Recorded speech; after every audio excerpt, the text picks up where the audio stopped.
सबके जुहार जय माँ समली वेलकम मोर गोटे नुआ मिनी ब्लॉग रे आशा करछे आपण माने समस्ते करिथिबे।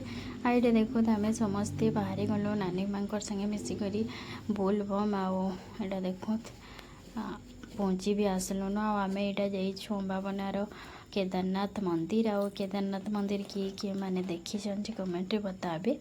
एटा देखो एटा पहुँची आसलो तापर एटा गेट आ आके चलो देखमा केंदा भीड़ अच्छन जे तापर इने देखो केते भीड़ जे तो आपण माने देखि पारथिबे। तापर इने हमें आसलो टिके लाइन भी लंबी गलो आओ लाइन लमला पर एटा फिर देखो हमें फाइनली पहुँची गलो पूजा करवा लगे मंदिर भीतर के। आटा देखो तमें पूजा पूजा टिके करी करा पकालो।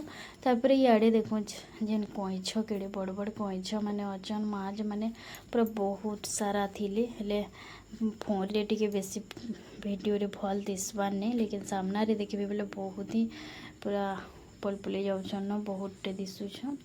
आओ देखो मंदिरटा पूरा सबुआड़े पाइन अच्छे आ मझीरे मंदिरटा अच्छे बहुत बढ़िया लगला मंदिरटा। आओ तापर एटा फिर हमें पूजा पूजी कर सारा पर ये फिर पलि आसलु भात डालमा खट्टा भोग दौले इना देखो हमें भोग भी चीनी पकाली। तापर याने हमें बसीगलु भोग खाइबार लगी तापर फोटो फोटा टिके उठालु। एंता ही थिला मोर छोटे मिनी ब्लॉग भल लागले लाइक टे कर।